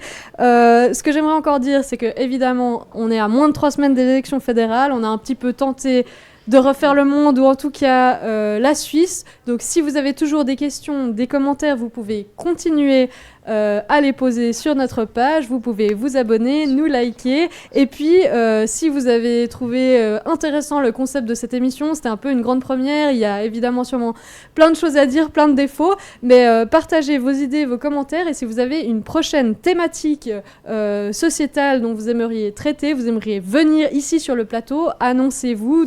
Donnez-nous vos propositions, on est à l'écoute. Merci évidemment à tous nos caméramans qui étaient là ce soir, l'équipe de Nouveau. Merci Aurélie. T'as oublié les politiciens. Merci, on a dit qu'ils n'étaient pas au centre du jeu. Ah oui, c'est vrai. Donc je les laisse en dernier. Tu veux faire des merci? Merci à vous. Et il paraît que tu disais avant que vous viviez une expérience incroyable. C'est vrai, John? Alors c'est clair, hein, moi j'ai toujours aimé la politique. Il y en a beaucoup autour de moi qui disent ouais mais c'est compliqué, tu perds du temps. C'est vrai. C'est vrai que des fois, c'est des engagements qui prennent énormément d'énergie, qui sont pas simples pour l'entourage. et on doit les remercier pour ça aussi. Mais autant qu'elle est belle cette expérience, je suis fier de la vivre et j'espère qu'elle se renouvellera par la suite. Merci à vous tous, vous étiez parfaits. Éloi, Odile n'a pas meuglé, sonné, gueulé, je ne sais pas comment on dit pour une oie, mais rester sage, ça veut dire que vous avez été constructif et sympa. Donc bonne élection à vous et merci beaucoup. Merci beaucoup Aurélie et merci encore à tous et bien sûr à bientôt sur les réseaux. Ciao!